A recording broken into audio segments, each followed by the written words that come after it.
Hello interwebs and welcome to Head to Head, Prompt 3 Analysis episode. We're the writers for the last 3 episodes of Head to Head. The one where the guy is afraid of his shadow. Don't worry, I'll read the actual prompt soon for you. Get together and critique each other. I hope you all have your thick skins on today. Just me? I'm wearing full body armor under here, okay? Alright, I'll find your Achilles heel then. Oh. No, we're constructive here. We try to be constructive, not tear each other down. It's the whole thing about Head to Head is we're trying to become better writers here. And we do that by making mistakes, pointing out each other's mistakes, maybe having some laughs at each other's mistakes. I laugh at my own mistakes, so. I was going to say, I typically laugh at my own. I got a longer list of mistakes and what to do better next time than I do for actual analysis. So. All right. I came prepared, throwing myself under the bus today. Joe gave us kindergarten questions so that we could be more prepared for this than last time. A little bit more organized than on the last one. So, the prompt we were dealing with this time is: a person is afraid of their own shadow for a good reason.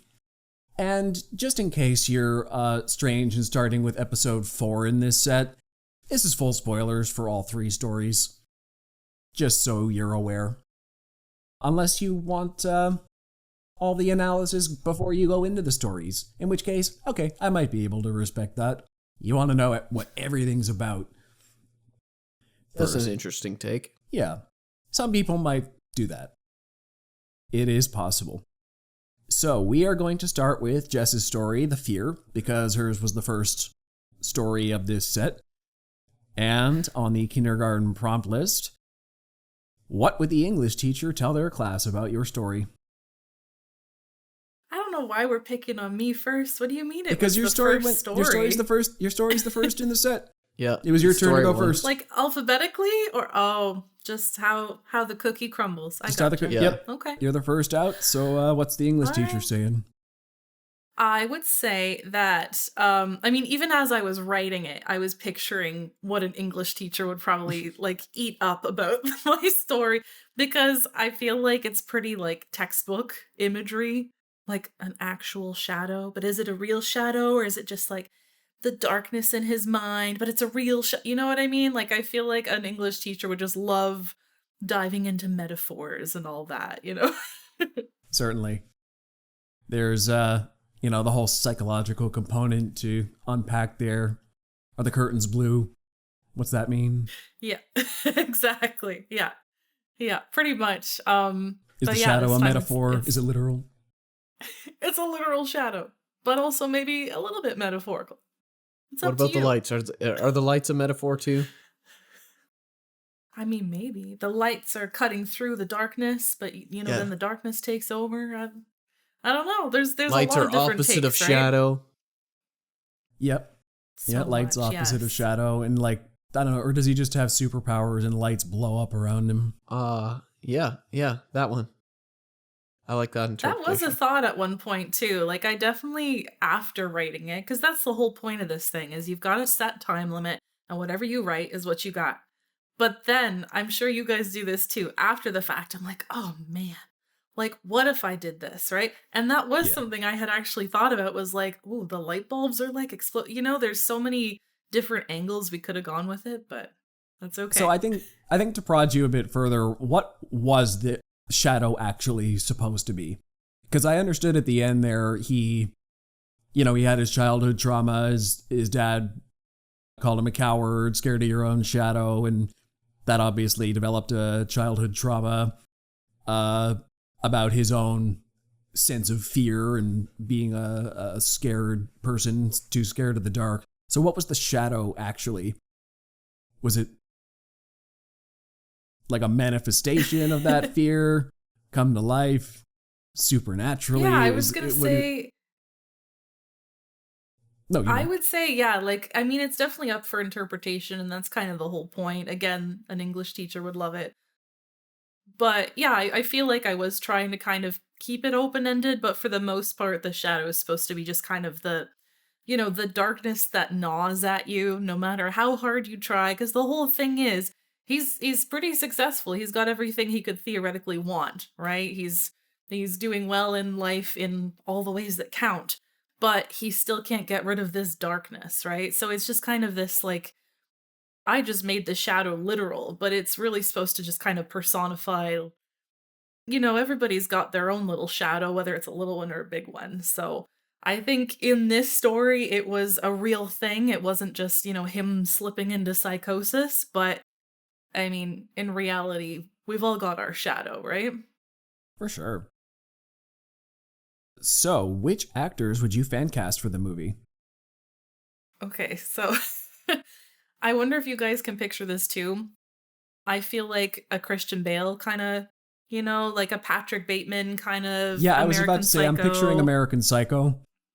Yeah, I'm glad that kind of rang true, because especially like in the scene in the beginning where he's, like at this fancy restaurant and he's like, I'm in insurance or whatever he says in finance. Yep.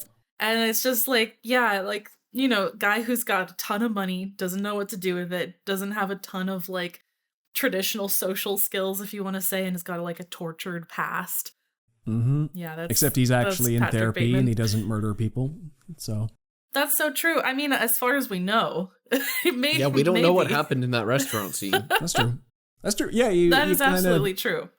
The restaurant scene just sort of, we don't know what the public incident was.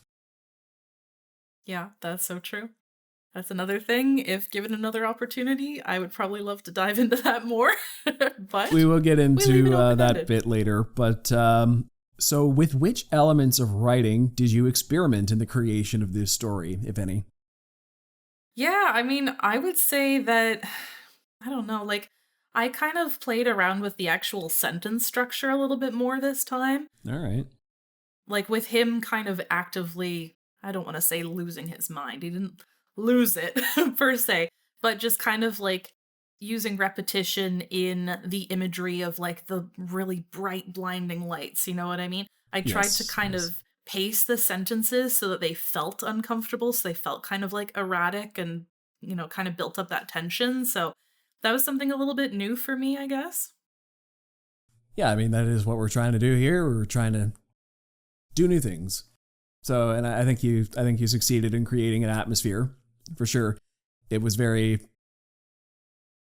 like, you can feel like he's holding back out of his own fear. He's kind of short with everybody because he doesn't really want to be talking about these things. But you can feel the presence looming over him this whole time. He's kind of in the shadow of the shadow, as it were. That's meta. Yeah. All right. So, complete the sentence. Thanks to this story, my life will never be the same because...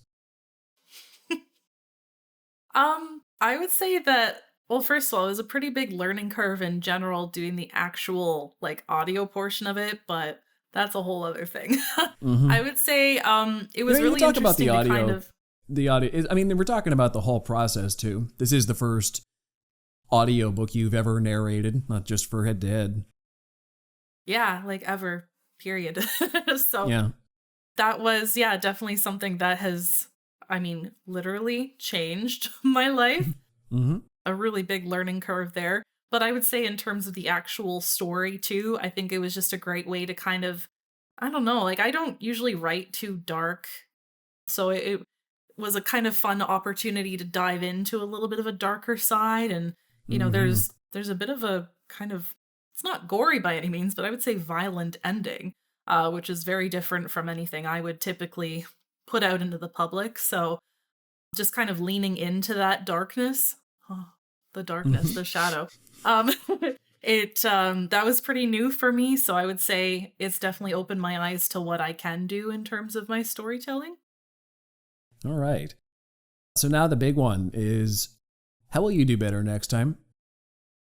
You always can, don't lie. There's so many opportunities to grow.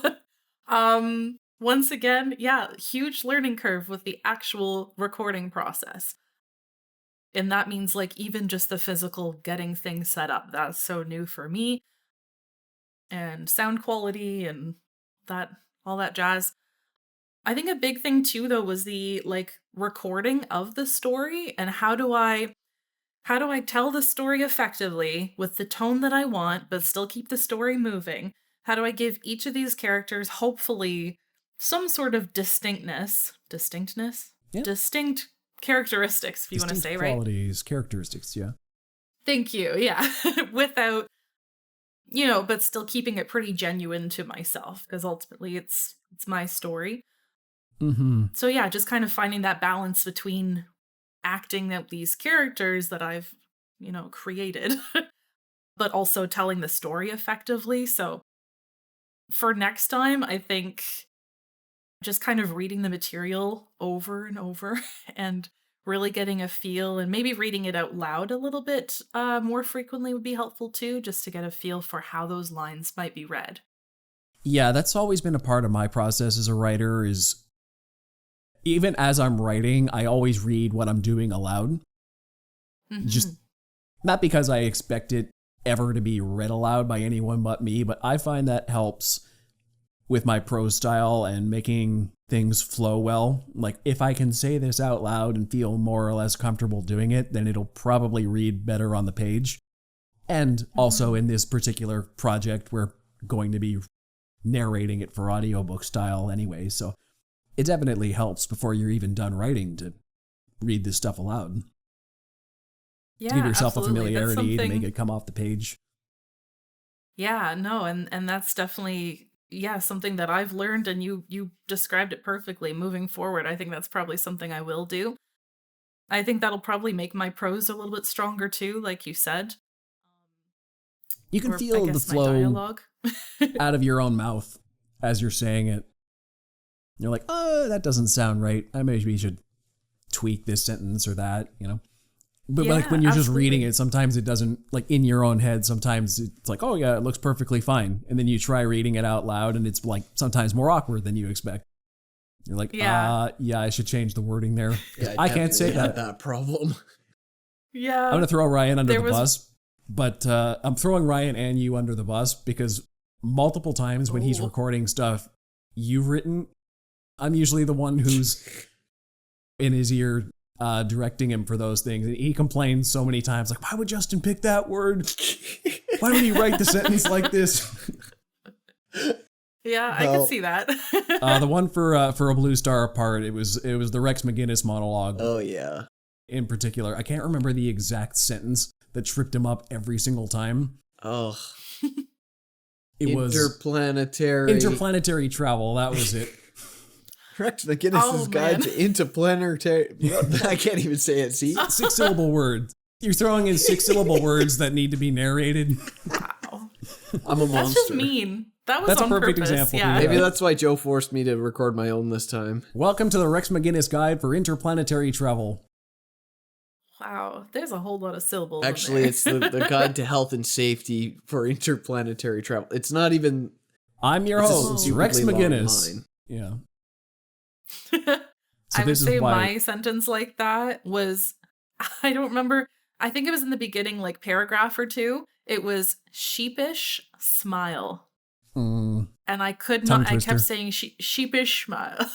Sheepish smile. Like Sean Sean Connery. Connery. Yeah. Yeah.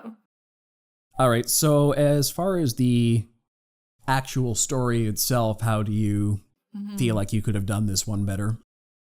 You talked quite a bit about your narration process. Yeah. Yeah, that's definitely the biggest part I think that I can grow, but I don't, yeah, in terms of my actual story, it's tricky, right? Because of course, like we said, we're kind of within this time frame, and even between the three of us, that month-long time frame is going to look different because we all have different lives and we have different things that we're doing. Mhm. So my month-long time frame may actually be maybe 5 actual days non-consecutively for me to write, you know what I mean? Yeah. So, yeah, something I think that I can always strengthen is actually getting my ideas down on the page, because I do spend quite a bit of time kind of ruminating and coming up with ideas and going, okay, how is this going to play out? And then last minute, I just pour it all out onto the page. So moving forward, I'd really like to start doing more like either mapping out a plot line or just kind of generally doing a rough draft rather than Yeah. just bleh. Because this there one, it is, you know? Because this one you really did push down to the wire, if I recall. It was like the day of the due, I did like last the due time date, too. and like the Is ending it isn't. due at midnight? It's not even like the first draft is written. It's like the ending is not like there's no ending yet, and I'm like, But it's in my brain. you're I stressing. have the whole story. Stressing me out here. But yes, even if you had That's like what I a do. rough, even if you had a rough draft or an outline or something, it's like, okay, there's an ending in bullet points here. There is a structure that's start to end. Like I remember I did the same thing on the Clint Sherwood story from the last prompt, where it was basically like the problem there wasn't necessarily time wise, but word count wise, where I came up on the natural ending of my story and it should have been much longer, and then it was just and it finished. But yeah, you came up on the time deadline there. So yeah, I agree with you. Starting earlier, or getting more on the page throughout the month would be helpful. For sure. So is that all your self-critique? I mean, I'm open to hear your critiques too. That's Well, I mean, I think this all is I've got for now. I think this is the important one for critiquing each other, is the how would I do better, is that's what we are here to do, is get the opinions of other writers. And so I think as I'm reading your story, you were talking about like the prose style, and I think you were very well descriptive in that. I like the way you create a very good atmosphere in your story. The world building, the lore drops in there, that's all well done. But I think the area to pay attention to for next time would be your plotting of it. Because it's like, I look at the story, and don't take this the wrong way, but I find the parts I'm most interested in aren't on the page. It's all the stuff in between scenes and around scenes. Okay. It's like, interesting. It's like, instead of being in his therapy session talking about what went wrong on the date, I wanted to see what went wrong on the date. Instead of him, trying to capture this shadow on film and like flashing back to his childhood, I maybe wanted to see more of the childhood, how he got this trauma in the first place. Because him uncovering this trauma, there's less happening in the actual plot. He's mostly just resisting the idea of coming to terms with this trauma and acknowledging what's there and dealing with people who don't necessarily or think he's overreacting.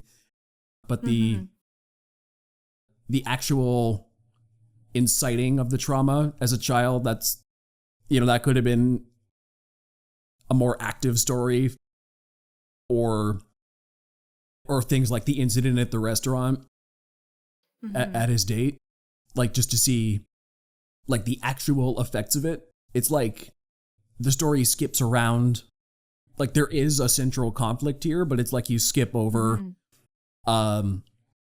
where it could be more exciting or emotional, and you kind of bounce back into like this safe clinical atmosphere where he's doing his therapist tricks, or his therapist is trying to calm him down. So it's like, I understand what you're going for, but there's like a lot more potentially impactful moments in and around the parts of the story that you chose in there. Know what I mean? Yeah, absolutely. Yeah. Like there's a lot of really interesting things in here, but so I think for next time, follow the action instead of the resolutions of the action. That makes sense. Yeah. I don't think it needs to be like a hard rule that it's like, oh, always follow the action. But I mean, there is a time and a place for reflection. Well, I think it's finding the balance, and like head to head's all about pushing yourself as a writer. So try to follow the action next time and see where that leads you and see where that goes. And then when you've done that more, you can find that balance and play with it a bit more. Yeah, let me break it down a little bit more, because you talking about that put my brain on a different direction. I think it's not just about action, it's action and reflection. Your story's considerably more reflection than action. You're reflecting on action that happened in between. And I agree with Justin. Reflection has a time and a place, but the whole story is basically reflection. If you had like some of these scenes in here, or like if you had managed to like, if you'd had the time, but to like double your story and like flesh out the in-between bits. Yeah. It would have, I think the reflective bits you had here would have been a lot more impactful. Like, it's not necessarily that they were the problem, it's that they were the whole story.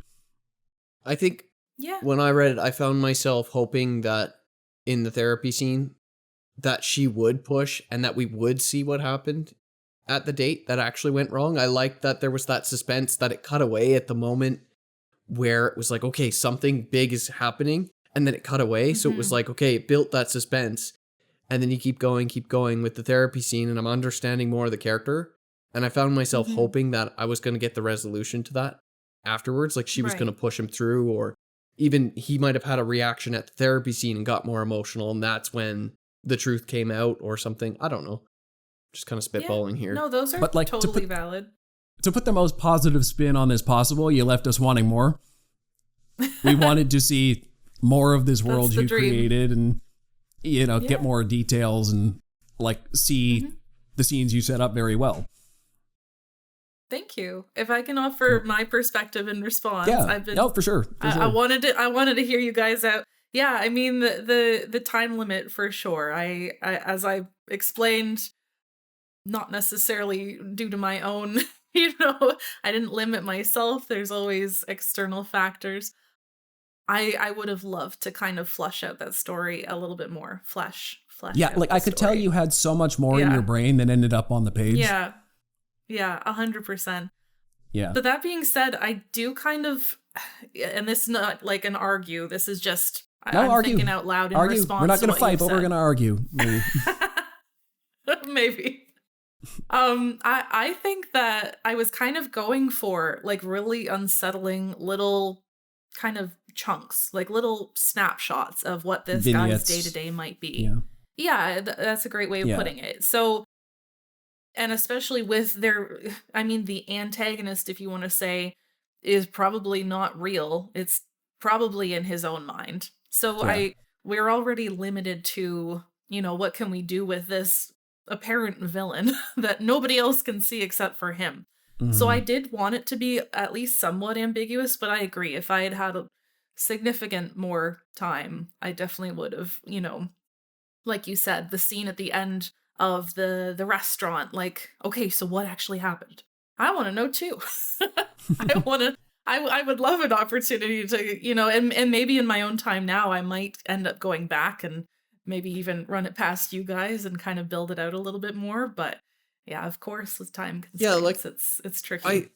I saw what you were doing with that, like how you built the tension to cut away, and I actually really liked that style.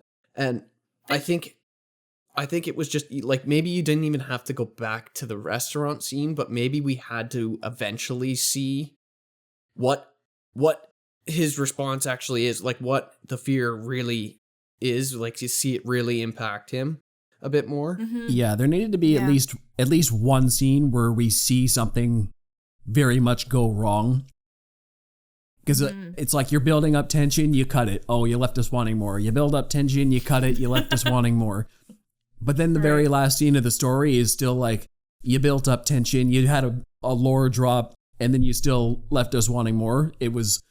We never got to experience a big climax or culmination of the tension. That's fair. I would say the ending is a pretty good climax, with him being taken over by the one thing that he's been fighting for essentially his entire life. And then at the end of all of this, regardless of all of the work that he's done to fight the fear, he still ends up regressing to like this childhood trauma of like, regardless of the work that he's done, he's back to where, square one. So I definitely could have built it up more though, and given more to the audience than just that, again, little snippets. But yeah, that's fair. Yeah, maybe it just needed a bit more oomph then. I am when you're saying it, I do kind of see what you're saying. I see where you were going with it. Maybe it just needed just that little bit more to push it over. But you're right, with the time constraints, I know that portion was like the last portion you wrote, so I'm sure you were feeling the time pressure At there. 11:55, the night of the deadline. But yeah, no, you guys are absolutely right. I'd love an opportunity to build it out more, if possible. But for this project is done, and we have to live with it. All right, so now I need to psychoanalyze you. From where in the darkest depths of your soul did spring the answer to this prompt? How did you get shadow trauma? Yeah, gosh, that's a real mystery. If your fiance came in and turned the lights off right now, would you scream? I mean, that's pretty spooky. Like, there it is. We found it. You scared of the dark? I don't like the dark. I like the dark. It was I will admit, I have a little night light in the kitchen. Okay, like. But also, speaking as somebody who has sleep paralysis, thankfully no hallucinations, but actual sleep paralysis, I can tell you the dark can definitely be pretty scary. That being said, though, on a deeper level, I think it goes back to like what I said earlier. We all have our deep, dark trauma, shadows, if you want to say, that sometimes follow us. Sometimes we have to fight a little bit harder. And, like everybody has their own coping strategies. In this case, my character had all of his lights to try to block out the shadow. And I think that just kind of rang true with, my own self and kind of coping with my own mental health struggles, if you want to say, and coming up with coping strategies that work for me or work for somebody else better or whatever. So yeah, I don't know if that's a good answer, but no, that's a very good answer. Quite like that. So, thanks. What media were you ripping off, in whole or in part, subliminally or consciously? Ouch. Or maybe we more generously say take inspiration of. I'm asking this to everybody. I'm not accusing you of nothing. It sounded a little bit accusatory. So, where were you on the night? What media are you ripping off? Anyways, I hope you ask it like that every time. Interesting interrogation tactic, repeating the questions back to me instead of answering. I mean, we're progressing, kind of. You're the one on the witness stand here, ma'am. Okay. I would say, kind of going back to how, we were casting James, right? I would say it's kind of like an American Psycho vibe, right? Where the audience is left unsure. Like, in the case of American Psycho, like, did he really murder? Did the guy really go on vacation, or is he dead? You know what I mean?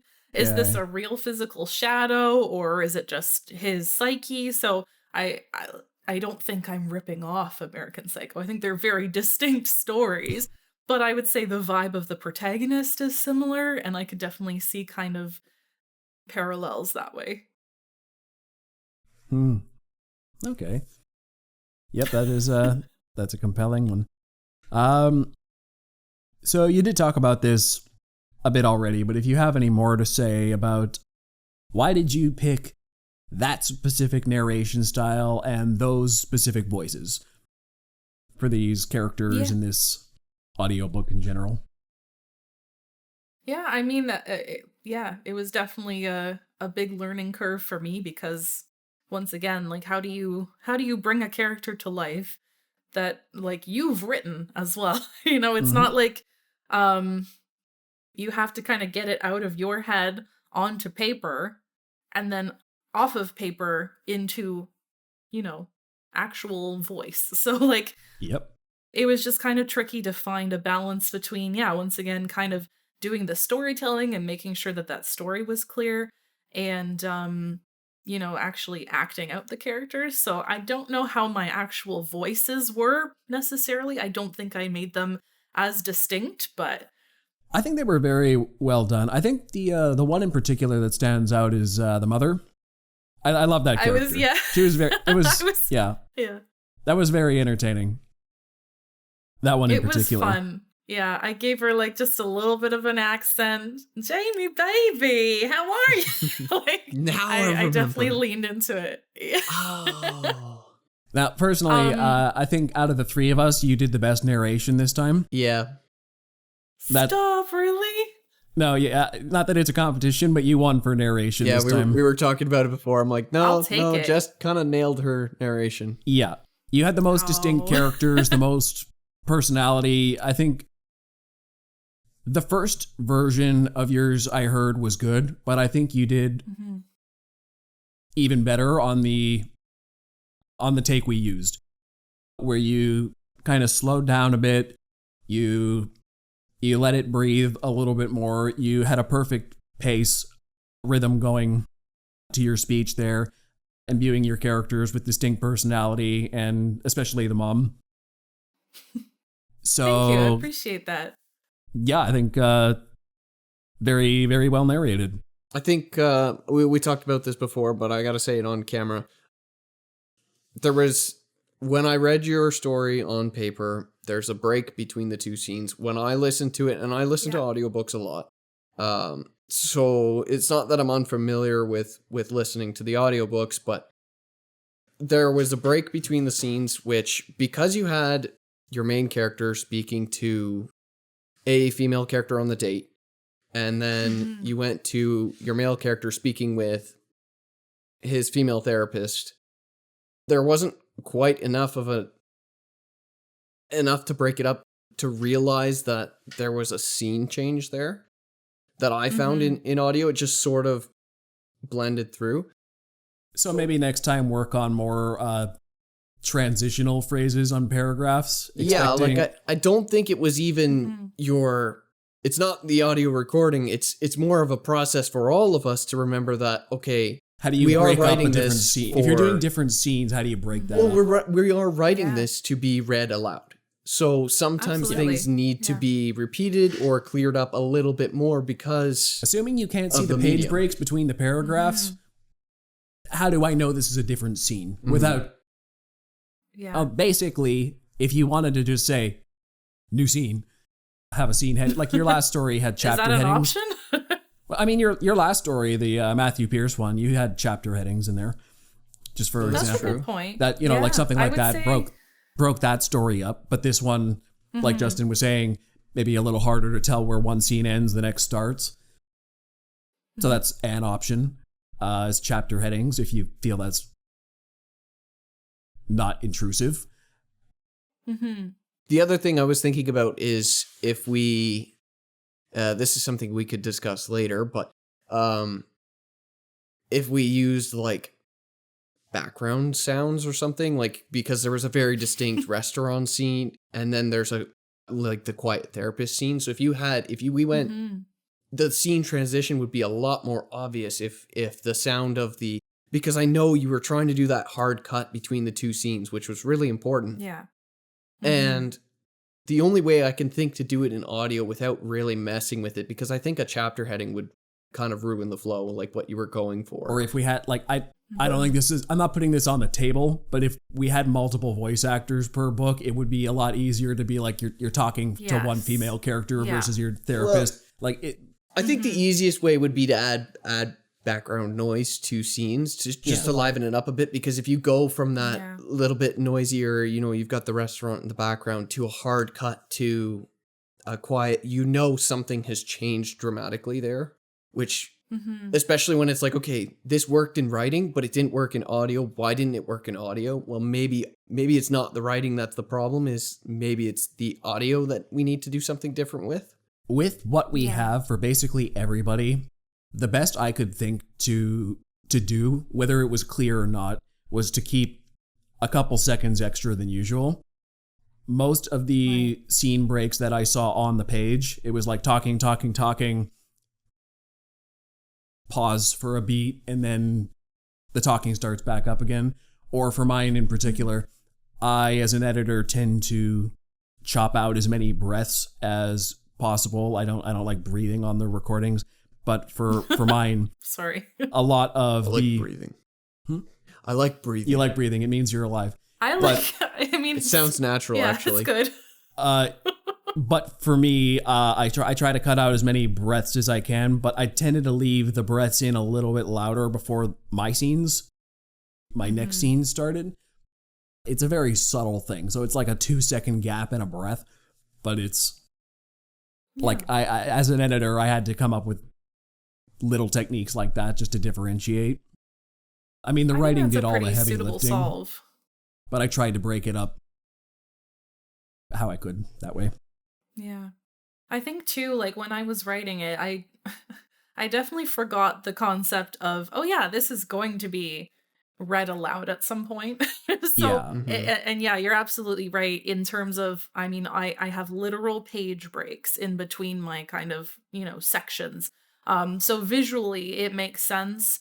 And I think while writing it, I'm a very visual person, right? So I'm picturing these characters and it almost feels like a cut at the end of like a movie scene, right? Mm-hmm. And then cut to black, and then I know what you mean. Next scene, right? So I was definitely guilty in that, but that'll definitely be something moving forward that I will keep in mind. Or yeah, even like you said, like just a longer pause just to really differentiate. I was gonna say too, I'm really not familiar with, I don't do audiobooks. So maybe for our next project, I will keep that in mind to get a little bit more familiar with the actual, kind of like formatting, the feel, and how that would kind of work a little bit better. So yeah, that's definitely good advice. All right, so when did you know you had a hit or a dud on your hands, however you feel about it? And how did that impact your writing process when you figured that out? I mean, I still don't know. I still don't know if it's a hit. I don't think it's a dud. I think there's definitely some solid parts to it. But like I'm in a black or white world. Hit or dud? I don't see color, Joe, so. Oh. I had to say it. I think it's a hit because I don't think it's a dud. But in a world of gray tones in between, I would say it's like, 70% hit. I think there's definitely a good chunk of, growth that could happen. But I mean, I was pretty happy with it in the end. But when did you first realize this was shaping up to be something you find to be a 70% hit? About what moment? Yeah. I would say, because the original idea that I was just kind of like, wrestling with in my brain was, okay, this guy's afraid of his own shadow. And that's the prompt. That's what we were all struggling with, right? Yeah. But like, okay, why is he afraid? Why is he afraid of his own shadow? And then it was kind of this, it kind of spiraled into, okay, he's literally afraid of his own shadow, right? And so what could a shadow be? In my brain, like a shadow is kind of the darker part of like a psyche, right? So then it's that kind of developed into, okay, maybe this guy's dealing with some sort of trauma. And then of course, like I'm a psychology fan myself, so that kind of got me really like, oh, okay, this could be something cool. So don't underestimate yourself. You got a degree. I don't want to mention it every video. I'll say it for you, make. Okay? You have a degree in psychology. I'll say it. Yes. And a minor in German studies and French, and they've Jess, gotten me so far. don't brag about yourself. Ugh. Oh, wow. All these educated people here. Yeah, you all saw that, right? You all saw me, get set up by him. So yes, with my honors BA in psychology, I was pretty excited to write a little spooky story about a guy with trauma. Is that a good answer? Yes, that's fair. Okay. And what do you hope people take away from your story, intellectually or emotionally? I mean, I guess I would love for anybody reading it to kind of have a chance to, I don't know, maybe take a look at their own shadows, maybe reflect for a moment and go, wow, are my shadows really controlling my life, or is there more that I can do to face the dark and this guy didn't win in facing the dark, unfortunately. So this could be one of those, with a grain of salt. It's unfortunate, but sometimes fighting your shadow is a losing battle.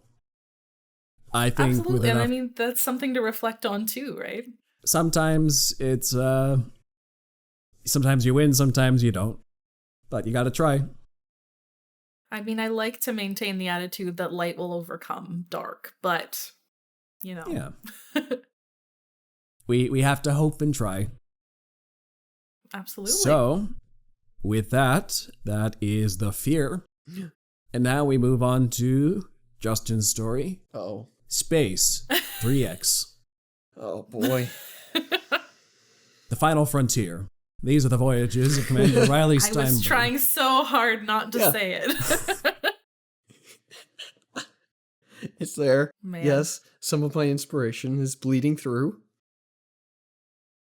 Mm-hmm.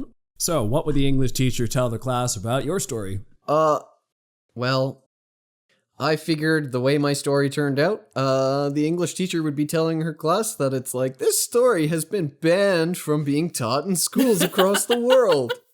Or else she would probably be critiquing my appalling usage of commas and punctuation, because it is very not correct. But it was on purpose, and I'll explain that later. Mm-hmm.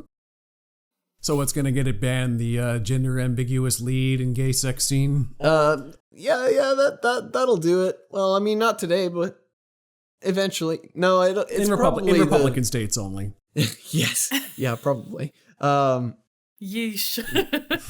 We're Canadian. We can say what we want. I think it's because it's also sort of like incestuous themes and there's the incest element, the gay sex, the gender ambiguous lead. Yeah.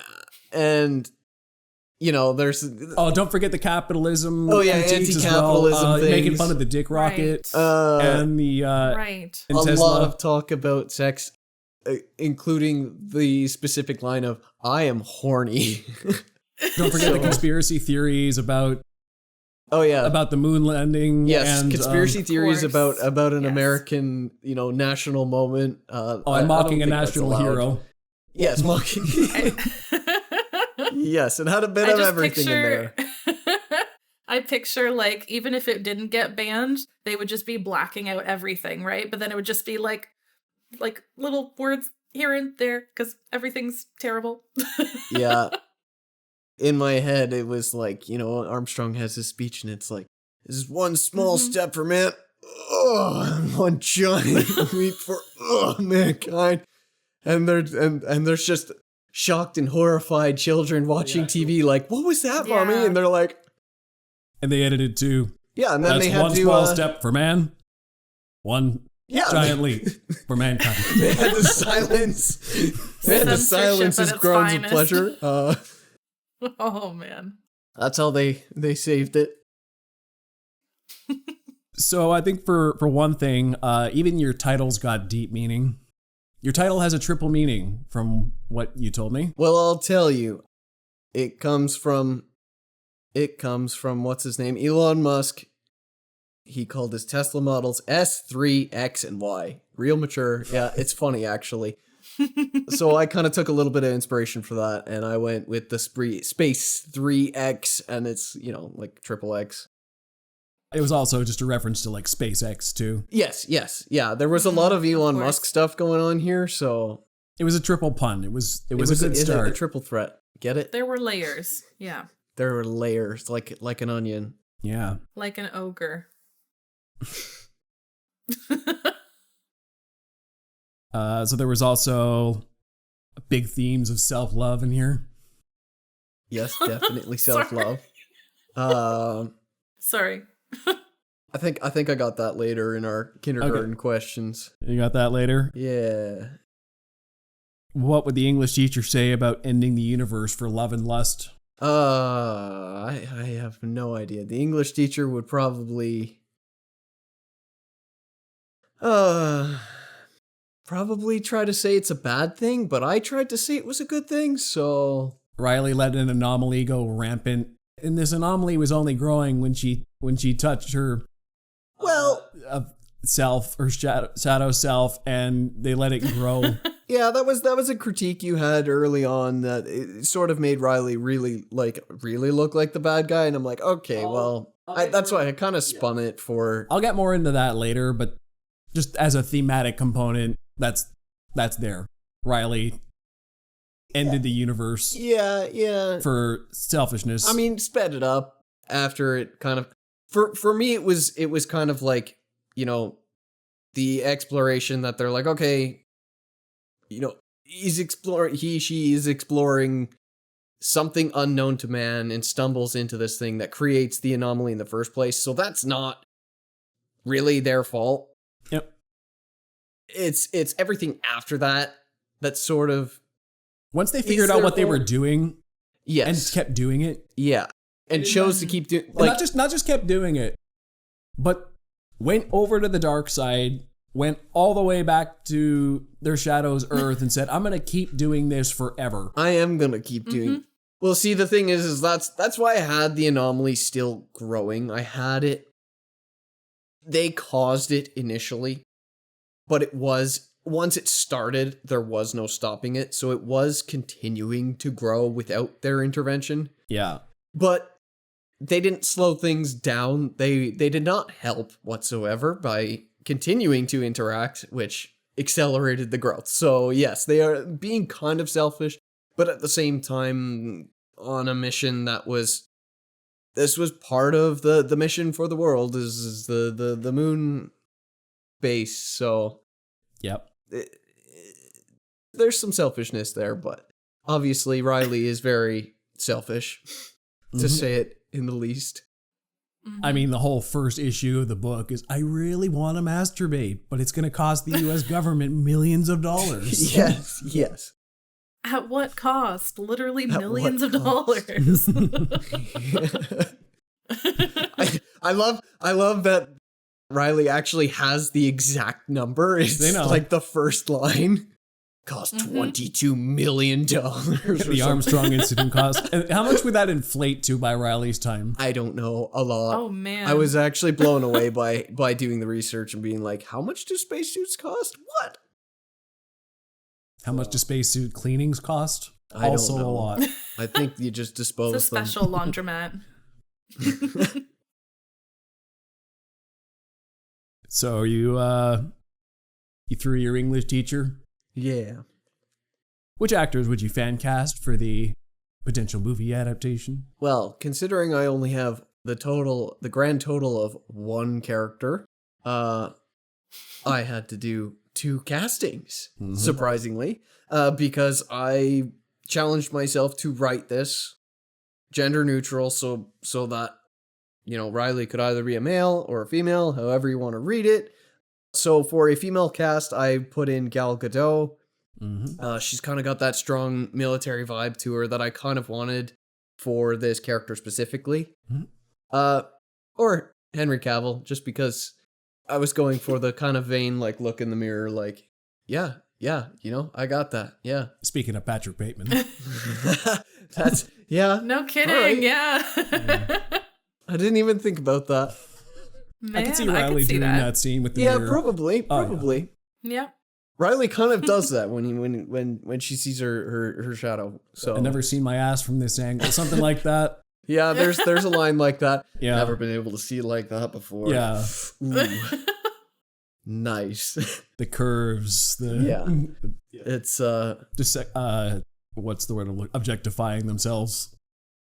Yeah, and also because I took inspiration from like Mass Effect's Commander Shepard, where, you know, some people played as male Shepard and some people played as femme Shep. So yeah, you know, that played into why I kind of had the dual casting. It's a video game. Pick your. Yeah, it's a pick your character, and who knows which one will be better. I don't know. Maybe it'd be, even when we talked about it once before, it was like, oh, maybe it would be one playing the shadow and one playing the actual person, but I don't know. But they're supposed to be the same. But they're playing the same. Yeah. Yeah. Who knows? I don't know. So, with which elements of writing did you experiment in the creation of this story, if any? So, I played with this sort of running dialogue and present tense, which usually I don't write present tense, even though I think I've done that before for this type of challenge, but usually I avoid present tense. I'm always writing past tense, so I really pushed myself to do present tense. And the running dialogue of like, what's going on in Riley's head. It's like a stream of consciousness, basically. And like a recording of the personal journal. Which, looking back on it, there's sometimes where I realize that I'm like, yeah, it doesn't really make sense to be like a live recording. Like, I don't know. It's like, well, would Riley really be saying these things in this moment? Like, are they actually narrating in their suit while this is going on? Or I don't know. I love the idea of like, I think about how doctors narrate stuff, like, morticians, especially when they like narrate during autopsies. I love the idea that Riley is trying to narrate their scientific discoveries while experiencing them from a selfish point of view. It's like, okay, so yeah, like when you're, obviously it makes sense in a scenario where I see this anomaly and I'm going to narrate myself going around this anomaly and studying it. But this is also the same person who found a sexy alien shadow version of themselves and is also narrating their own sex scene with them for science. For science, narrating their own sex scene. For science, yeah. It's all part of the expedition, honestly. A finger there. A finger there. All on public record for science. Yeah, and like some of the other things I did with it was like because it's a stream of consciousness, Riley is correcting themselves frequently. Like there's Commander Riley Steinberg, or I had the one where it's like, oh, my hand is black, and then he's like, no, that maybe I shouldn't be saying that in my record. My hand is made of shadow. My hand is comprised of shadow. Goes more like scientific. Yeah. After like an initial emotional outburst. But like, I don't know. I just tried to play with like a running stream of conscious, which I've never tried that before. I thought it was pretty effective. Yeah. Yeah. It created an environment of this person who's trying very hard to be professional, but also just kind of finding everything they do really cool and being a little bit psycho at this point after so long on the moon that they can't keep the decorum going. Well, that's the thing is like I was trying to build in that idea of isolation. So having that kind of like Riley's been talking to themselves a little bit too much. That kind of came into play as well. So yeah, so complete the sentence. Thanks to this story, my life will never be the same because I had to research the history of how astronauts perform bodily functions while in space and in the EVA suits. I learned all about the tubes, I learned all about the diapers, I learned all about all the weird things that you can imagine. And yeah, it was pretty interesting. But at the same time, I don't know if I really needed that information to imagine every space scene, that it's like, okay, the modern thing is that they wear a diaper that because they eat only like liquid or powdery food, like soft foods, their stool is pretty soft, which can just absorb into the diaper. Now I would imagine that you'd probably go take a dump before you get in the EVA suit, but that's not always an option. So yeah, I can just imagine every space scene ever where they're doing an extra vehicle activity. They're pulling a full baby, and it kind of changes my perspective on things a little bit. And the other thing is that I've created probably the weirdest interpretation of why the moon landing would have to be faked. So yeah, that's something new for me too. I mean, the way that you described it, though, like, you've almost got me convinced at this point. Like, I could... Why is there awkward pauses? I don't know. Right? Like, I don't know. Just saying. All right, so how will you do better next time? Well, I'm going to copy from Jess, even though I did my homework. I should have recorded my audio much sooner after writing so that I had a fresh feeling for the writing and everything. Or else actually read it through a bunch more times before actually sitting down and doing the recording, because I just kind of was like, yeah, I can do it. I'll do it. You know, if I have to do some retakes or whatever. And I did restart like halfway through because I was trying to do this gender neutral voice at first. And then I slipped more into I slipped into the William Shatner-ness, and then I'm like, no, I can't. I'm not being consistent. My voice is not consistent across the whole thing. So I went back and restarted. And I do think my performance was a little stilted. Some of it might have been the choices I made for like doing the character as in the writing, but some of it definitely was unfamiliarity because of that gap. Yeah, I think your biggest problem as a narrator for this particular story is, okay, I see two paths here. Like the first one, the generous explanation is you were playing a clinical sounding character and you were trying to sound like a clinical scientist.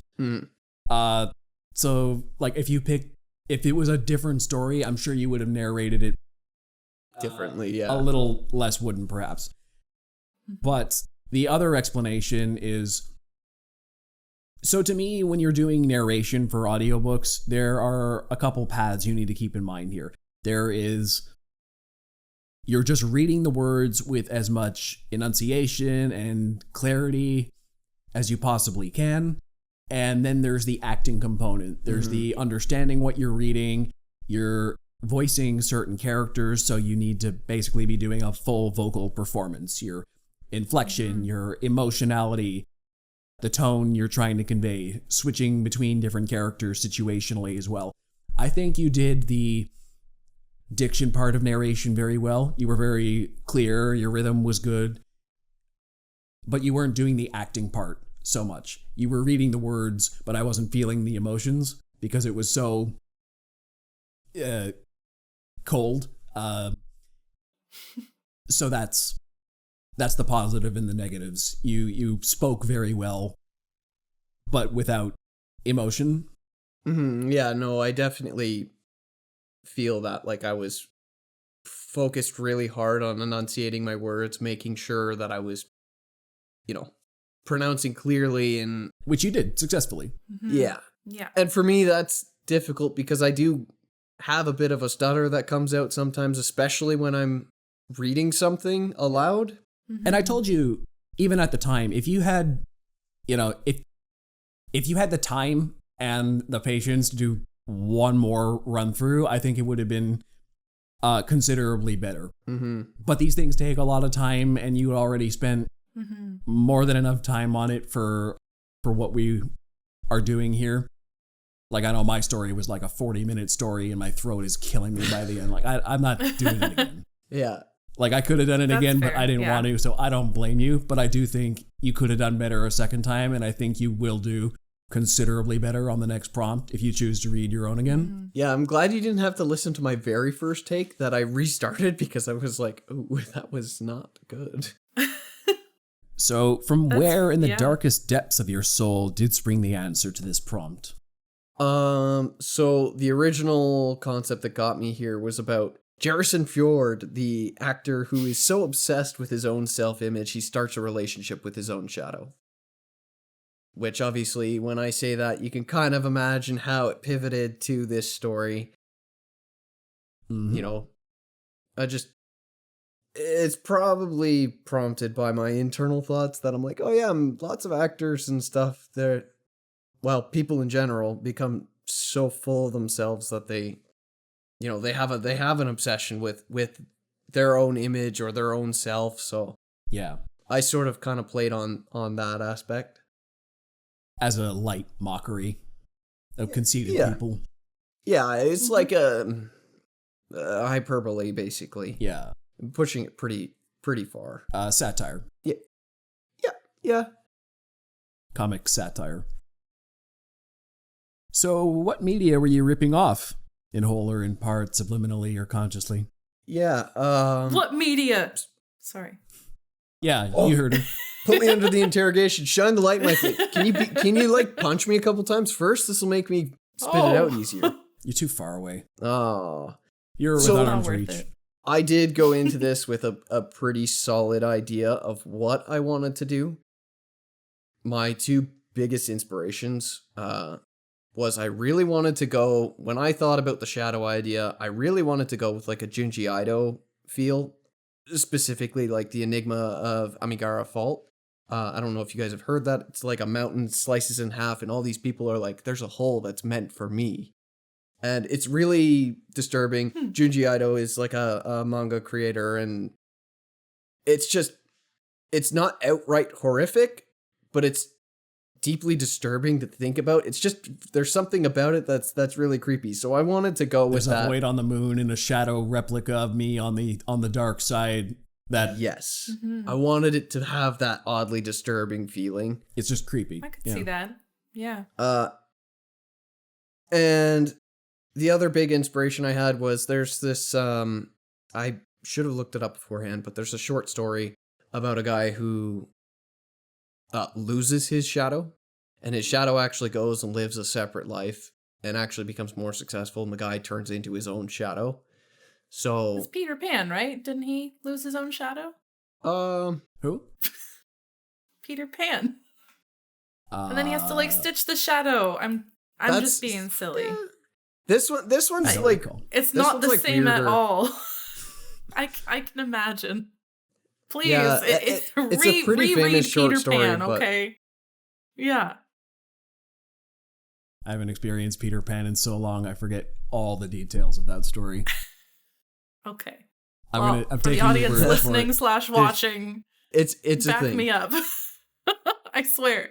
But yeah, I wasn't even really thinking about like Peter Pan, but I guess that is kind of similar. That might be the subliminal one. Remember, maybe it's subliminal or conscious. That could be. Absolutely. Or maybe those two stories are related. I don't know.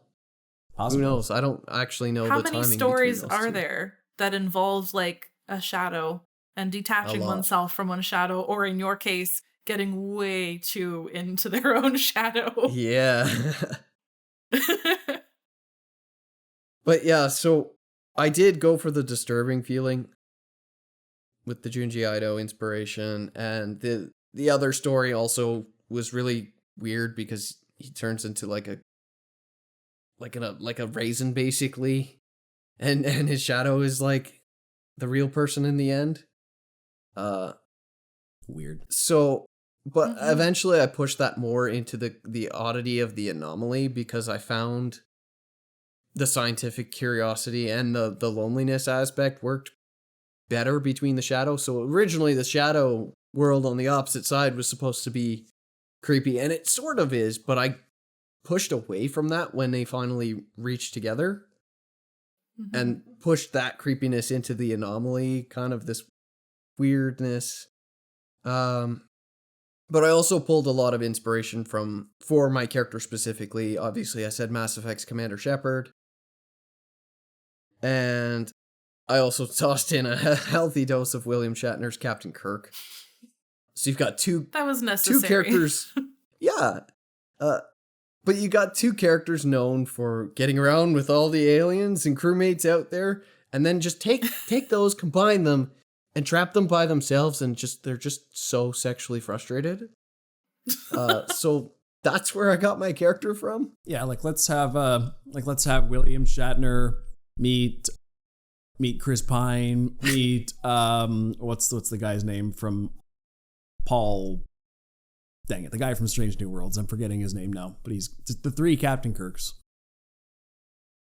See what happens. Yeah. Yeah. Just used to always get in their way with everybody, and then they're just like, oh, I'm all by myself. This sucks. So the next question was about narration style and picking the voices. I think you covered a lot of that already. Yeah, I had a little bit more to say about it. Okay. So obviously my two inspirations were Shepard and Kirk. So that brought me to a place that I thought was pretty interesting.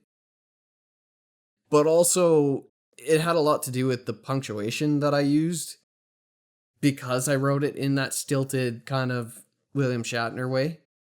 So that technically wasn't a performance choice because it was written into the actual punctuation of the story. but I did kind of have that in mind while I was writing the story. All right, so when did you know you had a hit or a dud on your hands? And how did that impact your writing process when you figured that out? Well, I started with the idea of actor Jerison Fjord.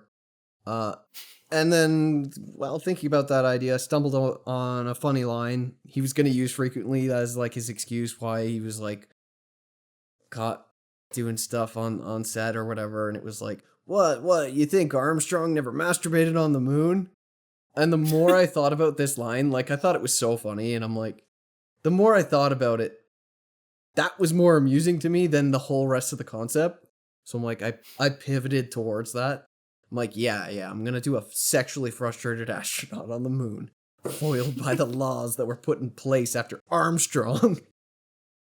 So once I pivoted that way and I had that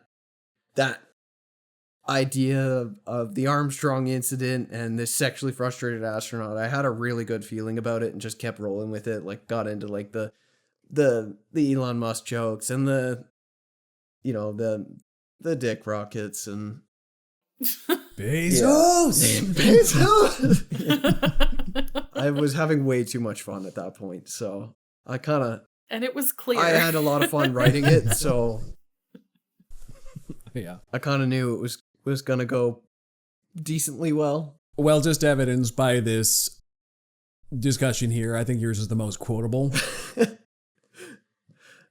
He's always got the stories with the best quotes. Even in the last head-to-head, I feel like I can't quote anything off the top of my head right now, but it was just like, wow. Maple, slow down! Oh, man. Oh, man. Yep.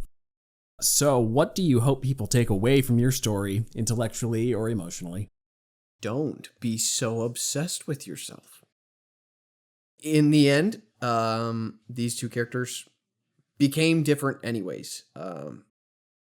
Like that's kind of why I wanted the two Rileys to stay together, is because despite them getting together because of their self-obsession and a healthy dose of loneliness, they do become different and choose to stay together after that. Mm-hmm. So in a way, they're moving away from this unhealthy self-obsession. They're embracing something different. Yes. So if they weren't changing, if they were still the same people and they were still the same, I probably would not have tried to push this as like, oh yeah, this is a good thing that they're together and end it that way. Mm-hmm. But that's why I chose. I'm like, well, they are becoming different, but they're accepting the differences between them, even though it started as this unhealthy obsession, like self-obsession. All right. Yeah, so that's just about it for Space 3X. Very nice. Okay, so on to the final story in this set, my own Sanitarium Shadows. So, what would the English teacher tell their class about my story? Well, I think one of the parts I'm not sure is super clear, so I figure I'll say this right away, is that the story is narrated by the Doctor's demon, or the Doctor's shadow, as like a separate entity, which is why there's that line at the very end where Phillips and I became one. Something along that line. Right. Because the Doctor's entire thing is trying to suppress his shadow. And that's why the shadow is, for all intents and purposes, mostly the mindset of the Doctor, but takes a strange amount of glee in the torture scenes that the Doctor's kind of pretending not to enjoy so much. Mm-hmm. The shadow is what's being repressed the whole time, but the shadow's the one telling the story.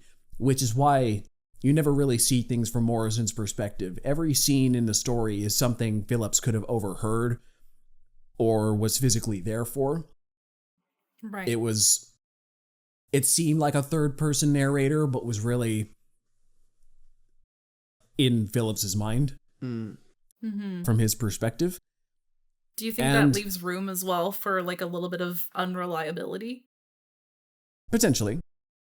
I saw the Shadow as nearly a more reliable narrator than Phillips, because Phillips is going through all these motions.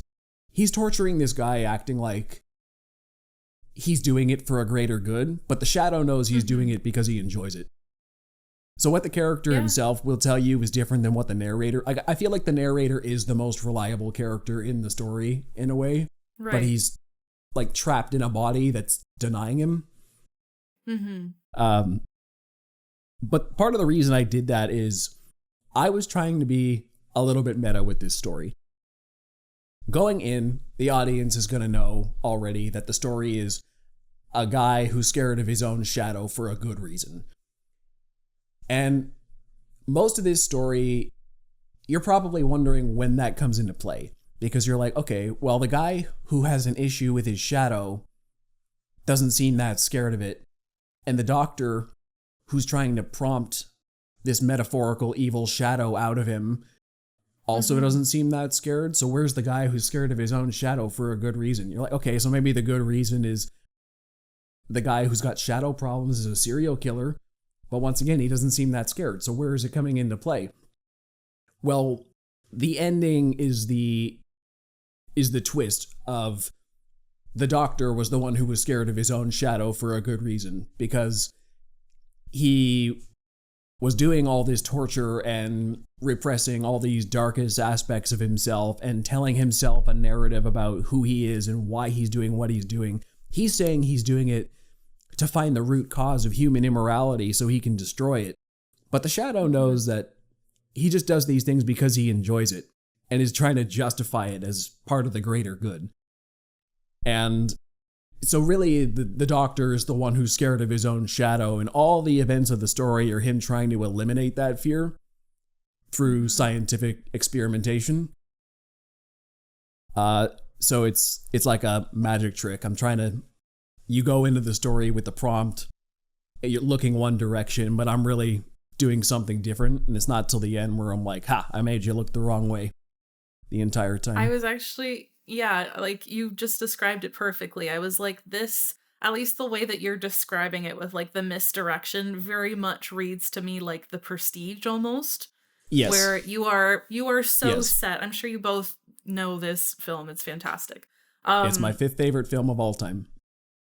Number 5, fantastic. Number 5.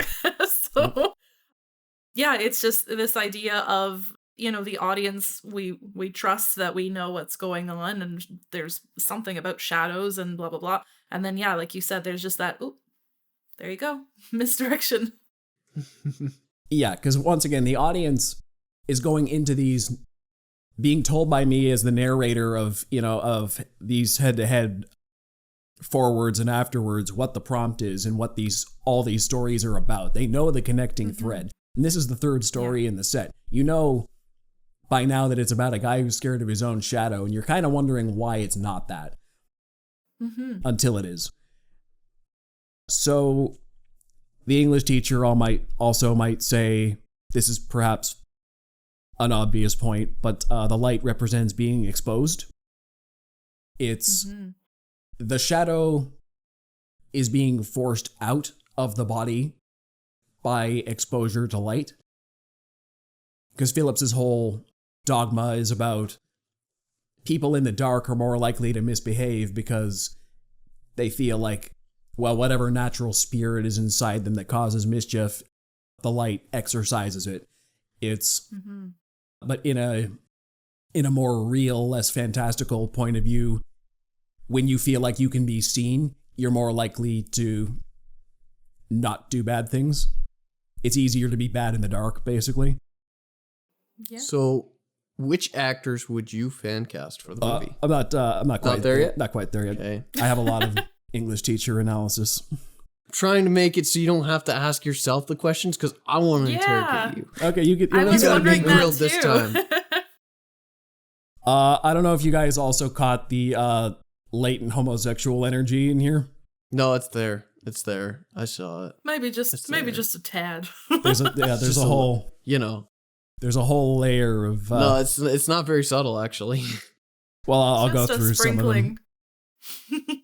let's see, the first time he sees him, there's shortness of breath, there's continued fascination with his eyes, cares way too much what the prisoner thinks of him, obsesses over his pathology, asserts dominance. At the end, they fall in a bed of roses together. I think the most telling one is when he calls him Little Briar Rose. When he's in a coma. Yeah. Sleeping Beauty. Do it. It's cute. I kind of saw him as, like, when I read it, I picture him as the dean from Community. So, yes. But see, that's also part of the thing, and that's part of why I was trying. It's written the way it is, because if you understand that he's got these homosexual urges, that's also part of his shadow. It's not just the torture. It's the fact that he's a gay man in 1930s psychiatric institution where, you know, at the time that can get you into legal trouble and personal trouble as well. So he's fighting his urges for Morrison just as much as he is against torture. This guy just has a lot of repression that he feels he's like, and that's part of what he's trying to cure himself nearly of his urge for torture, of his homosexual urges. He's got all these things that some of them are actually wrong, other things he just made to think are wrong and need to be fixed. And he's trying to fix himself through a torturous method. Let's see. There's also some stuff about the push and pull of dominance. It nearly goes tit for tat between Morrison and Phillips. Basically, every scene is like one of them is more dominant than the other asserts. Again, they're kind of constantly back and forth. There's also perhaps an argument to be made that it's a commentary on surveillance, like a surveillance society, where the authority figure is trying to shine light on every corner for controlling purposes. Well, when you said like the light exercises and the light reveals and that sort of thing, I was like, this is kind of Big Brother idea, right? Where you say, you know, out in the light, out and being exposed, you're less likely. But if you know that you're being watched, I get that. Yeah, so there's definitely some of that as well. I think primarily it is a story about doctors sometimes being as bad as the disease. If they're arrogant enough to think that they know all the answers. Because this is a story about a doctor who says, I have an idea about the way things are, and I don't care what lengths I have to go to prove my theory right. He's not really questioning that he could be wrong. He's very unethical, and I think that's the main problem. It's not that he has an idea and is following a scientific method. It's that he's very arrogant in his belief, and he is willing to do unethical things to prove it.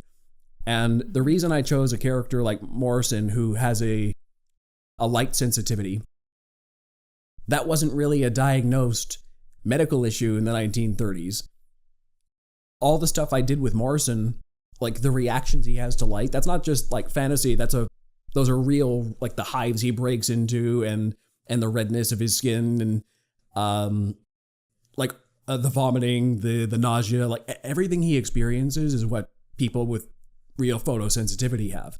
But to this 1930s doctor, it's a demon to be exorcised.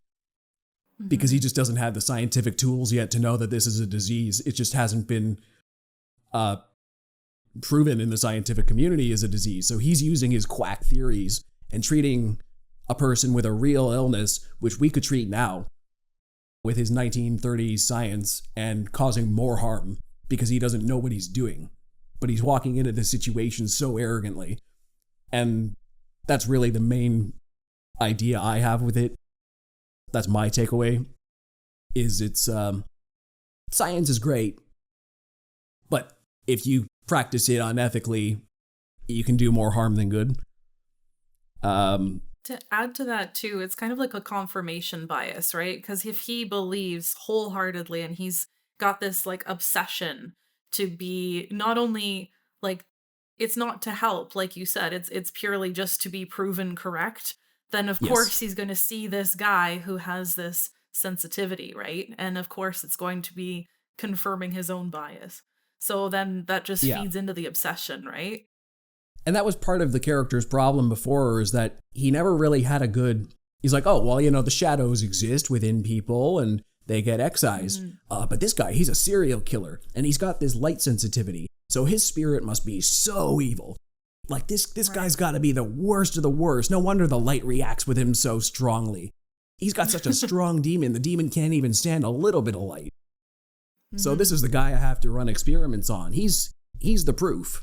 Everybody else, their demons are maybe a little too subtle. Not bad enough. Right. Go for gold. Go for the big one. Yeah, it's like, this is where I find the proof. Mm-hmm. So now you can interrogate me. Next one. Man, you really got that English teacher thing down. Oh yeah, I packed a lot into this one. I think you got a career there. Mm-hmm. I felt like I was grilled to get the English teacher stuff out. We're going to go forward and say it's, what would English teacher Mr. Morin say? Okay. So which actors would you fan cast for the movie? Okay. So the list I came up with for this one is, as the serial killer, Mr. Morrison, Robert Pattinson. He's got... Ooh. Robert Pattinson's got that... He can be the charming gentleman, but he can also be kind of a creepy, believable serial killer. I can see him playing both sides. It's like, what if Robert Pattinson's Bruce Wayne was a serial killer? I can see him playing that well. I could also see like Daniel Radcliffe doing that too. I think Daniel Radcliffe would be good at that as well. Yeah. For the main doctor, Dr. Phillips, I have Adam Driver. Okay. Interesting. Oh, yeah, I can see it. I think he's got that intensity where he can control a room like he's the guy in charge, but also that quivering vulnerability. Like, he can act like he's in charge, but by his face that he's not really the one in charge here. Yeah, absolutely. I see that. He can play that inner vulnerability while having a commanding presence at the same time. I have John Cena as John. just this hulking dude, who's like fantastic, kind of friendly, doesn't say much. Yeah, he'll just go with the flow there. And just for fun, Sigourney Weaver is Mrs. Morrison. Okay, I think she's got that, like, don't mess with me. Wait. She's got that presence. At what for age? Sure. No, Sigourney Weaver now. Yeah, okay. Yeah, okay. I can see that. All right. Grill me, mister. Well, with which elements of writing did you experiment in the creation of this story? It sounds lame, but dramatic tone. I'm primarily a comedy writer, so it's weird for me to do a straight drama. It does not play to my strengths. A lot of times, if I incorporate drama, it's in more of a dramedy situation where there's a dramatic overall plot underpinned by a lot of comedy. This was not that. This was my attempt at straight drama all the way through, which middling degrees of success. I don't think it's necessarily the fact that my prose couldn't convey the drama, but there were other issues which we'll get to. Okay. Complete the sentence. Thanks to this story, my life will never be the same because... Well, I'll probably never write another story set in an asylum. I think I burned through all the material for a 1930s asylum.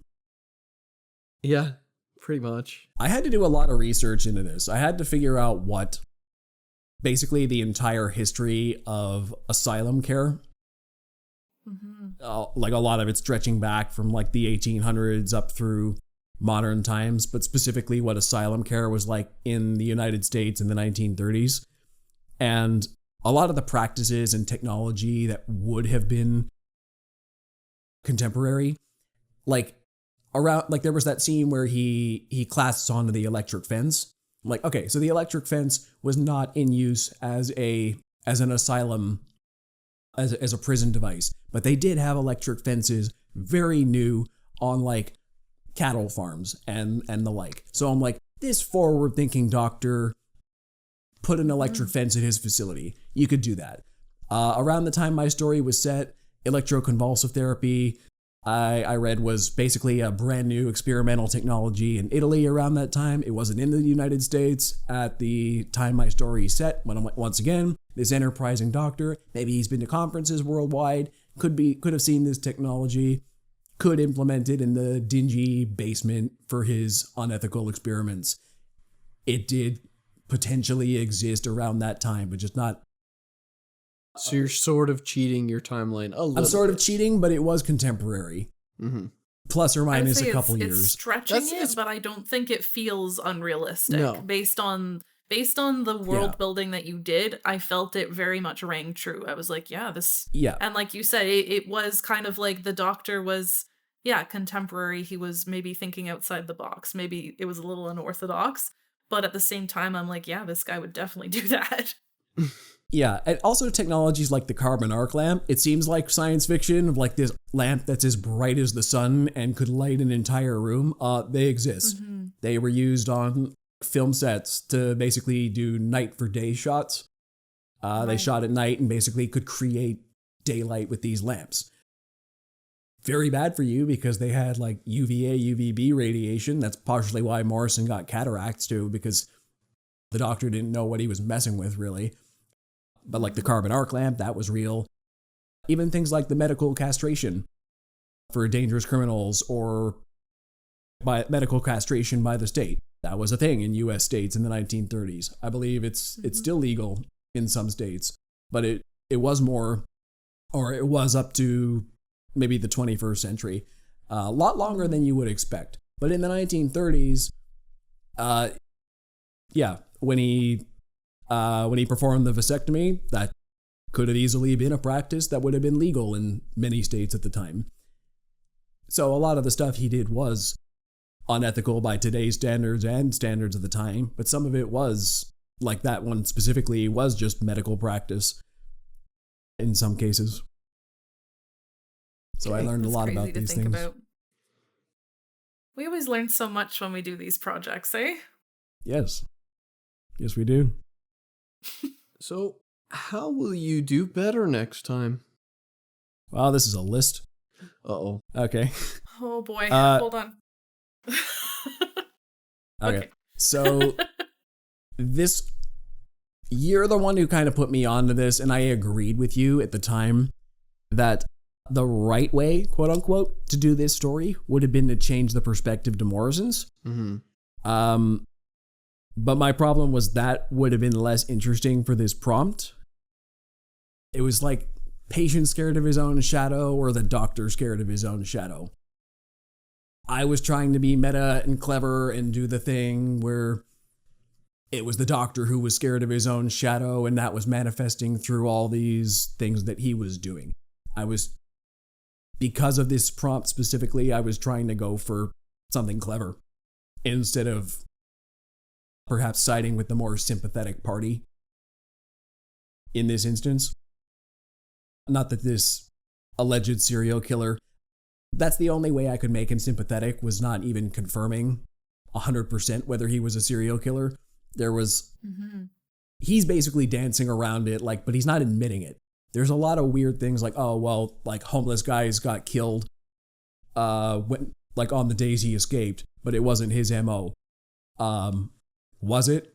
Probably. In my head, he was actually a serial killer, but there was enough room for doubt in the story that he could have actually been an innocent person who just played too coy for his own good. Ex-military, tough guy, wanted to mess around with this doctor, and kind of just trying to survive at a certain point.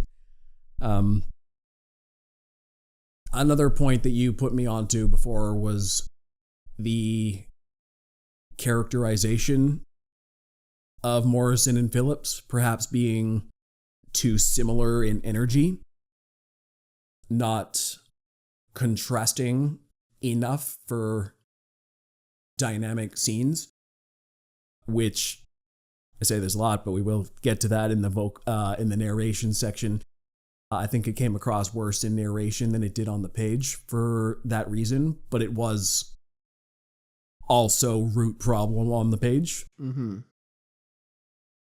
So that's one to remember. Make sure characters have more contrasting energies to keep things interesting. Another problem is that these characters are both unlikable people. You have this doctor who's, perhaps has a good reason for doing what he's doing, but he's also torturing a perhaps innocent person. So I don't think you can ever really get on the doctor's side unless you're a sadist who's like, yeah, this guy killed people. Let's torture him as much as possible, and that's fine. And then there's Morrison, who you're like, okay, so you're being tortured, so you have some sympathy towards you, but also you're probably a serial killer. So I can't really side with you either. And then there's John, who's like probably the most, like the nicest person there, but also he's going along with all of this.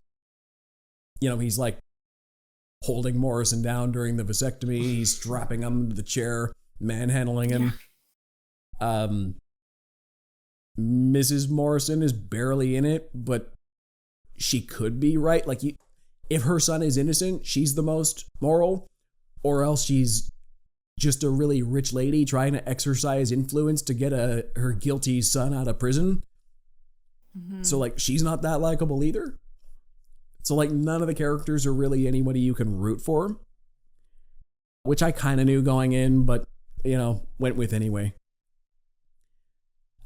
So there is also, I think, I struggle with this one, is that there's really no through line for the story. Phillips's main goal is, I'm trying to uncover the secrets of these shadows so I can cure myself. But it's a very vague goal. There isn't really any workable steps he can logically go to achieve this goal that's based on pseudoscience. So the entire thing is, I describe it in my notes here like a song. Like, I'll compare it to my last story. The Clint Sherwood one was a detective story. He found a clue, and that clue led him somewhere else, and that led him somewhere else. There was a through line. There was an A, B, C, D, E, F, G. It was progressive. Whereas this one nearly played out more like a verse-chorus structure in a song. It was, let's try a thing. I have an idea. A. B. Let's experiment and see what happens. A.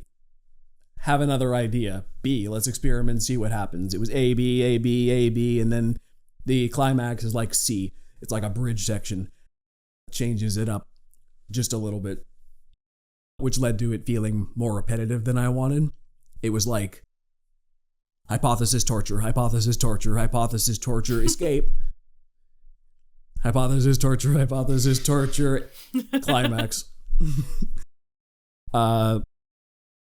Yeah, and that's maybe why I got bored of it in my own plotting stage. It was, yeah, there was just a lot I myself cut out before it got to that point, because I felt like it was rambling already. And also, I'm not sure if the twist ending made enough sense. Yeah, I was probably too subtle about it, that the shadow was the doctor's shadow. Mm-hmm. Thoughts? I don't think I would have, again, it's all about balance, I think, right? I think the way that you did it was subtle, but you also don't want to like spoon feed your audience either, right? Like, yeah, I think what you did was effective. I could see what you mean about maybe making it like a little bit more like, but I don't know. It basically hinges on one line at the end. Mm-hmm. That if you weren't paying attention, you kind of missed the whole thing in retrospect. Yeah, it's just a little too quick, I find. Yeah. For that That's part. fair, It was just that one line of like the shadow, like the doctor and I became one. Like, oh, I? Who's that? The shadow? Like, if you're reading it, it makes sense, but I think it came across worse in narration, where it's just like, blink and you'll miss it. Whereas if you didn't understand it on the page, you could keep rereading it till you got it. Mm-hmm. So I think in some ways this story is better on the page than it is in narration for that specifically. And that's something we were chatting about with my story too. There's certain aspects of the actual, once you get down to the little parts of it, that maybe would have been more effective just as an actual physical media, right? Mm-hmm. Yeah. Like, just to reiterate, with yours, it was like the transitional elements. Mm-hmm. With mine, it was like, okay, well, you can reread the twist until you get it. Or you might just miss it entirely. And that's what I did too. I was like, wait, what? And then, you have to kind of go back, and also kind of flipping through the story again physically in front of you. You kind of go, oh my gosh, and then you kind of to re-see all the evidence building up. Mm-hmm. Yeah. So it's a challenge with the different medium that we're not used to. Yeah. Yeah, absolutely. What else am I missing here? My critique would be, I think it was long. Mm-hmm. I think if you shorten, like you said, you kind of had that pattern where it's almost like, well, yes, you've got something to say, but maybe the overall point of the story doesn't need that much to tell it. Maybe either it needed more to the story, or... I'll tell you the part that I thought in retrospect probably should have been cut is the very first scene. I wanted that scene to be like, okay, memorable first introduction to Morrison. He shows up, he's wearing the gloves and the mask, and he's like full skin covering. The mom is kind of giving Phillips a threat that was supposed to be sort of this background threat of, I'm torturing this woman's son who's very rich and powerful, and this could come back to bite me in the ass later. So I was trying to set her up for that background threat. I wanted to have the first time he saw him be, leave the sunlight, see his shadow for the first time, like this outer introduction. But the story doesn't really get going until their first conversation in the office. And in the audio narration, that conversation starts like between 5 and 10 minutes in. It's like a 40-minute total narration. And I think it would have felt a lot better even if it was just like, shave that 5 to 10 minutes off. I think that was the biggest fat in the thing. And it was all set up for later was the problem. It wasn't like a compelling, like, hit the ground running intro, but it was all set up for stuff I wanted to do later. I don't know. I actually would disagree. I liked the intro. I think as a scene, it's fine, but as a it killed the pace of it, I feel like. I do agree that it's the biggest fat, but I think that the content, even though it is content, you have something to say later on. Yeah. There's too much content for your overall message or overall conclusion. I think it's just there's too much actual meat to it that it's like, well, there's not... Mm-hmm. Like if you're talking about like a burger and you're like, oh yeah, I put too much lettuce on it. I'm saying there is a point when there's too much meat when you're no longer having a burger anymore. You're just having a steak with a bun. Mm-hmm. Like, I don't know. Interesting. I'm just saying that I think there was too much meat for it overall. Well, I mean, let's go back a sec to my analysis. It's a very long list of English teacher things I'm stuffing in here. Yeah. And that's all I'm trying to say is I think either it needed to be more ambitious with... It needed to be a full novel or cut a lot out. Or cut some meat and focus in on pick your core aspects, kind of trim it down. Yeah, and I think that's part of the thing about it is we had word limits on the last one. Mm-hmm. And I probably got a little overzealous thinking, oh, well, the story will be as long as it needs to be. And I did so much research for it. I wanted to pack so much in. I had these cool torture scenes in mind. Those were my favorite parts of it. Just the oh my brutally clinical torture scenes, which personally left me pretty uncomfortable writing them and rereading them after. It's just like disturbing stuff in there. Like the carbon arc lamp, like, the effects of that and the prolonged torture and like the mental component of it as well. But also like the vasectomy is told in the most like couple sentences, not graphic at all, but very disturbing at the same time because of everything surrounding it. Yeah, there was just a lot I wanted to pack in here. Any more thoughts on what I did wrong? No, I think that just about covers it. What about you? I can't think of anything else. Grill me. Grill you. From where in the darkest depths of your soul did spring your answer to this prompt? Well, I think the main thing is fear of medical professionals butchering people's health out of ignorance or arrogance. Amen. Ignorance is one especially that... Actually, no, they're both bad. Ignorance and arrogance are both scary for different reasons. Some doctors are very overconfident, and others just, science just isn't there yet to know what we're dealing with. So you just make the best solution you have at the time, and a lot of times it does more harm than good. But sometimes we don't realize that for too long. The damage is done. Yeah. And also, just the idea of self-repression. Not necessarily stuff like homosexuality or latent sadism, but I am a generally repressed person. I have a shadow that I don't like to show. Is it the sadistic side? You did say you like the torture scenes. Maybe I like them a little too much, but that's why I get them out on the page. Right. So I can get that aspect of my imagination out somewhere where it at least will entertain you instead of being locked in my soul and being like eating me up, that I can have an imagination that can go to very dark places. If Justin goes missing, we'll have some idea at least of what may have happened. There's a record here. Yes. Yeah. Yes. What next? All right, you punk-ass plagiarizer. What media are you ripping off? Okay, well, very little consciously. There's a lot of subliminal stuff, I think. You're the one who put me on to Clockwork Orange. As a very... okay, you said that, and I'm like, yeah. Yeah. I'm like, I immediately... You said Clockwork... I'm like, yeah, I didn't do anything intentionally. And then you're like, Clockwork Orange, and I immediately got that visual of Alex's eyes taped open, watching... Yeah, exactly. With the light. And I'm like, yeah, I did that. I did that exactly. I haven't watched One Flew Over the Cuckoo's Nest, but I have seen the scene where he gets his electroconvulsive therapy treatment. I ripped off stuff like that. Batman Arkham Asylum game, just the atmosphere of a gothic place of insane people.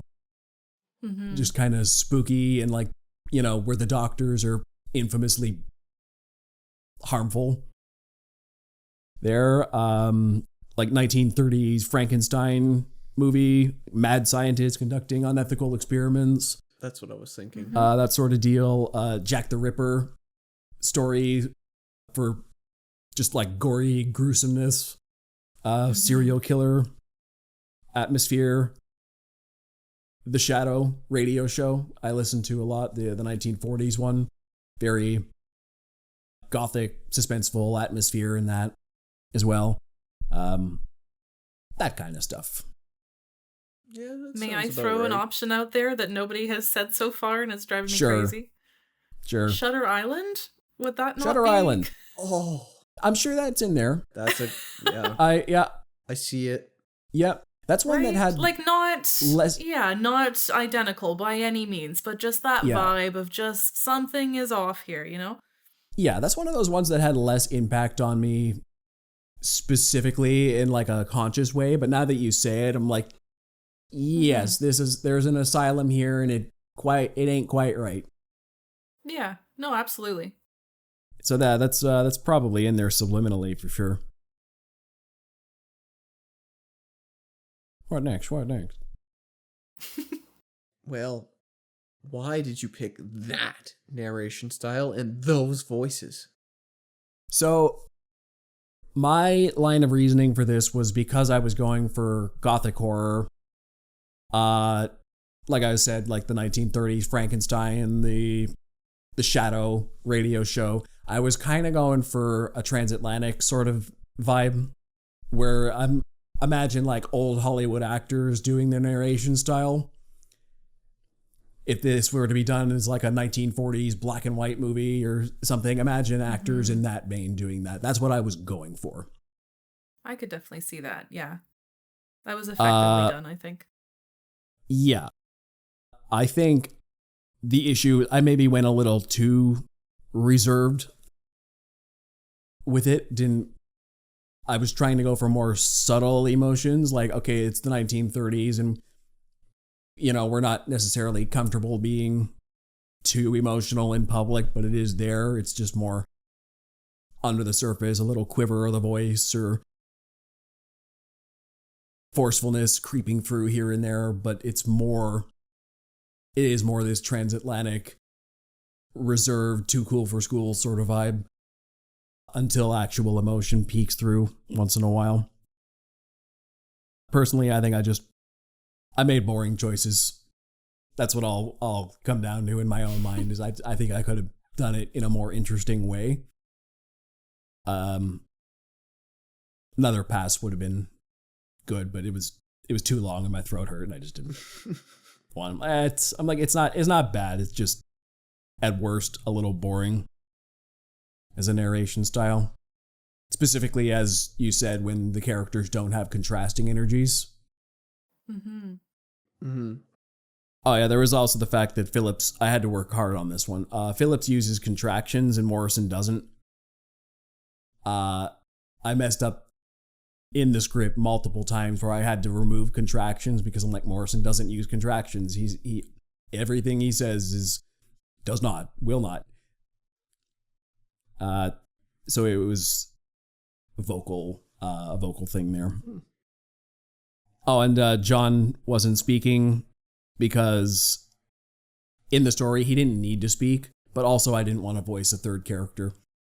So that was a practical concern while I was writing, and also it fit the story. All right, when did you know you had a hit/dud on your hands? Well, I felt like it was a dud early when I had my concept a lot faster than you guys did. Justin, you in particular had a whole concept you were working off of, and then you pivoted halfway through. Jess, you started quite late in the month before you even found a concept that was like, I'm running with this, and you just like power through to the end. I had this concept before we actually sat down and started writing. Like when we got the prompt, this one came pretty quickly. Mm-hmm. But then I actually had to sit down and write it. And this is why it took me forever, because it was the verse chorus structure. Like I was saying, I found it was settling into that very early, and I couldn't find a way to make it come alive as interesting as I wanted to from the initial concept of like, 1930s insane asylum, and the doctor's the one who's like even more monstrous than the patient. Mm-hmm. Sounded really cool in my head. On paper, couldn't make it come to life as much as I wanted to. And that's why I dragged it out for basically the whole month, because I just couldn't find just the spark in it that I wanted, that I think it had the potential to have. But as you also said, if I were to redo it again from Morrison's perspective, it would probably feel a little better. There's more to play with there. But keeping it from Phillips's perspective was the challenge that kept me up at night for a month. It's kind of that's the whole point, though, too, of these little projects that we're doing, is it's kind of like a thought experiment, too, right? So maybe it was a safer bet. Maybe it would have been a little bit more organic to go with the other perspective. But the way that you did it, it really pushed you.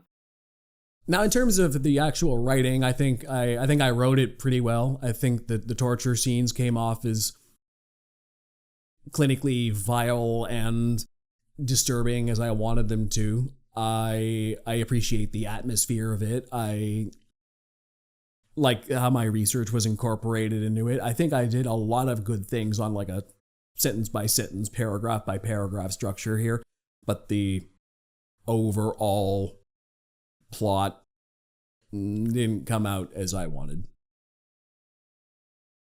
Okay. So what do you hope people take away from your story intellectually or emotionally? I'd say that science is an evolving craft of trial and error, but its reputation is easily harmed when people perform it unethically. So don't go torturing people to prove a point. That's what the Nazis did. Hey, and I said, hey, yo. Yep. And also, prisoners and criminals are still human beings. And even if we as a society justifiably throw them away, they're not. I don't think doctors and administrators should have any right to treat them as badly as they treated other people. We don't just lock them in a cell and say we can do anything we want to you. You're basically no longer human anymore. Mm-hmm.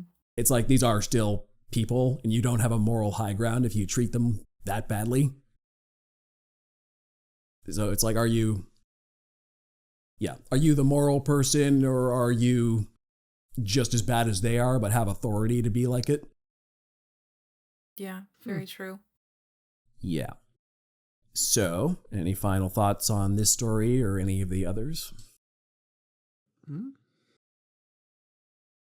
I think that's a wrap for I'm prompt 3. out. Okay. So, that's head-to-head prompt 3. That's The Fear, Space 3X, and Sanitarium Shadows. Do we want to announce the new thing for the next one? Well, we didn't last time, and do we nail it down? We didn't nail it down last. Well, I think we got it pretty nailed down now. We can make it official right now. We could. And then whenever you guys are ready to start, we can start. Because it's a whole new ready. month. Mm-hmm. I have to just scroll back through our text to find it. Yep. So our tentative prompt 4 is: a kid is accused of being involved in organized crime. So that is roughly the direction we're going. Word changes might come into effect, perhaps. Tinkering, but that'll be the idea. We're going with: a kid is accused of being involved in organized crime. Something along those lines. We'll nail it out when we do the prompt. Yeah. It's a concept, yeah. Work in progress. All right, well, thanks for joining us for head-to-head prompt 3. Hope to see you back for prompt 4. Woohoo! So, plug your socials and all that jazz. Where can we find you? Well, you can find me on Instagram at jchurchtpm. Yes. I can never remember what my actual handle is, but I'm Jessica Yeoman on Instagram. I think I'm the only one with that name. I'm also Kinda Blonde Beauty. That is my makeup artistry page. So yeah, check me out. All right, you can find everything I do on Patreon at thoughtplane.ca or patreon.com/thoughtplanemedia. And follow me on Instagram at thoughtplanemedia. All right. Till next time. Bye. Bye.